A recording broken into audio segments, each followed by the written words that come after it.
It is the Martha Zoller Show, and of course, on Thursday we learned about the death of Laken Riley at the University of Georgia. The first murder, I believe, to happen on the University of Georgia campus. Since then, the perpetrator has been arrested.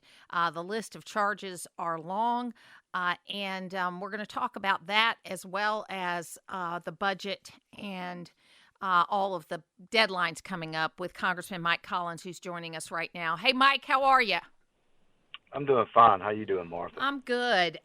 So, look, we all love the University of Georgia. This is not the fault of the University of Georgia. This is the fault of a system that, in one way, first of all, lets in illegal immigrants. There is no recourse. But also, to layer over that, it's an area where people that commit petty crimes aren't being held accountable, whether they're illegal immigrants or U.S. citizens, and things are escalating. So this is a horrible example, but is indicative of what people are dealing with all around this country. It is, but I still say there's plenty of blame to go around on the local level all the way to the national level, Martha. You know, if these sheriff's offices that are not participating and at least letting ICE know about what's going on and who they're arresting, because apparently this Iberia guy, he was already arrested for shoplifting, and if they would have just contacted ICE, they may have found out that this guy had already been arrested in another sanctuary city. If New York Right. would have been reporting that. The problem is, you've got people that are pouring across our southern border, and they're doing it wherever they want to, whenever they want to. So if they have no respect and no regard for the law and how they come into our country, do you really think they're going to respect the laws that we have? No, they don't. So let me ask you a question about, because there's all this talk now, the talking points on the Democratic side are that Republicans had a chance to fix things, but they didn't fix it. I know you've heard that. You've seen it as far as immigration is concerned. But my answer back to that is that, sure, there are things that need to be done related to immigration reform, but I look at border security as a national security issue. I look at it as a part of immigration policy, but it's not all immigration policy. It's national security, too. So what we've seen is that President Obama and President Trump did an infinitely better job in enforcing the law around immigration. I mean, heck, they called Obama the deporter in chief, okay, because he didn't talk about it much, but his ICE department didn't do as good a job as Donald Trump, but they did a heck of a lot better of job than Joe Biden did. Joe Biden's got exactly the same laws that Donald Trump and Barack Obama had, and he's doing a terrible job. He does. It was part of the package of the Biden administration. When we get into power, Joe Biden, what he said was he would undo every executive order that Donald Trump put into place. And a lot of that had to do with that southern border down there. And he actually has the ability. President Biden right now could stand up and he could put into executive order 8 things. They're out there on the outside of my wall of my office in D.C. If he wants to go look at them, he can. And take those 8 positions, make them executive orders, shut that border down today. That place needs to be shut down until we get a handle on what's going on down there. Amen to that. But he's not going to. And 4 weeks ago, he said, I've done all I can do. And now they're talking about doing executive orders. I don't believe that they're going to do it. I don't believe it until I see it. They're not. They're just talking about it because they see the same numbers that every state so far, whether it's been in the north, south, east, or west, that's voted in primaries on the Democrat and the Republican side, the number one issue they're concerned about is immigration. Well, and Martha, you talk about that bipartisan bill that really wasn't any good. It didn't stop immigration. It really didn't have anything to do with it anyway. It was just allowing more people to come in with the guise of Absolutely. bipartisanship. But, we passed a bill out of the House last May, 290-some-odd days ago. It has been sitting in the Senate. So for the Senate to sit there and say that we're playing politics on the House side, that's just asinine. Because why didn't they take up H.R. 2? Why haven't they not even looked at it? Take it up, vote on it, vote it down. hey, let's try a new concept here, Mike, and this relates to the budget discussion too. Let's try a new concept here. The House, Biden says he put a bill out there day one when he got into office. Okay, I've never seen it, but he says that he did. But at that time, the Senate was controlled by Democrats. So was the House of Representatives. Okay, nothing was done. Then Republicans got in power, and they put a bill out there, and nothing's been done on the Senate side. Hey, I got a novel idea. If the Senate thought that that bill was so great that they had, why didn't they pass it and then send it and y'all go to conference committee and hammer something out? But no, they don't want to do that. They just want to have the issue to talk about. They don't want to fix it. And the sad thing is, Martha, that's just one of hundreds of bills that are sitting over there. Unfortunately, we don't have a minority leader that's willing to step up.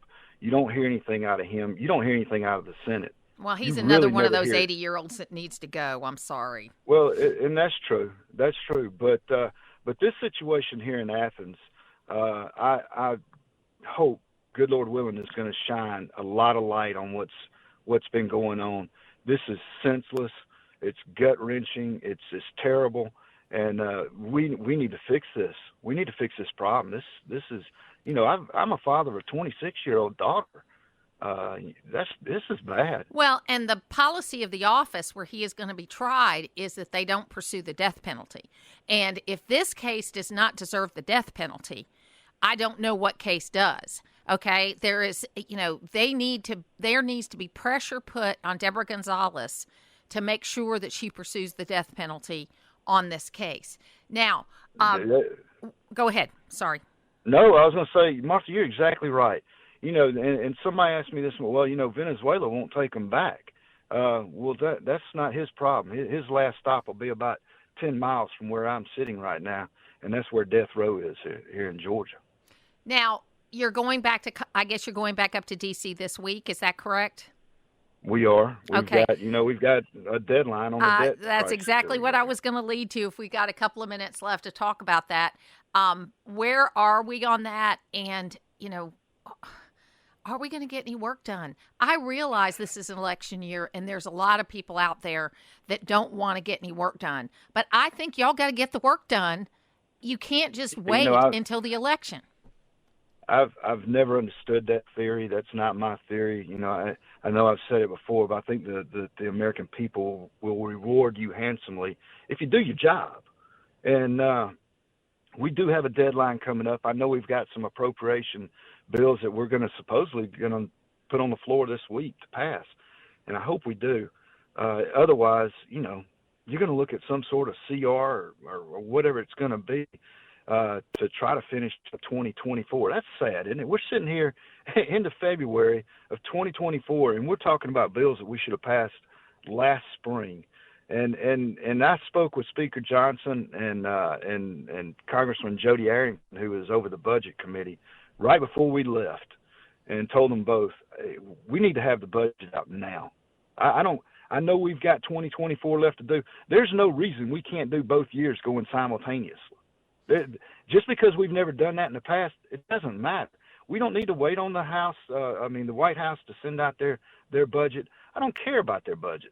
What I care about is the House of Representatives. Get your budget put together, get your top line, and then let's start hammering out appropriation bills right now for 2025. No, look, Mike, there's such a lack of leadership, and this is no reflection on you, okay? Because you'll get out there, you say the things. What I love about you is that you're firm, you're direct, okay? But you also have a sense of humor when necessary. And that's what we've got to do to actually show leadership in the things that are happening. And we've got a lack of it right now. We've got a lack of leadership, of people being willing to actually draw people out. And the answer to that is just people being involved and engaged in electing the best people. That's the answer to that. But it is a big problem. I think you're exactly right. And what do you look for? What are you looking for this week as you get back to Congress? And then I want to close it back out with talking about Athens again.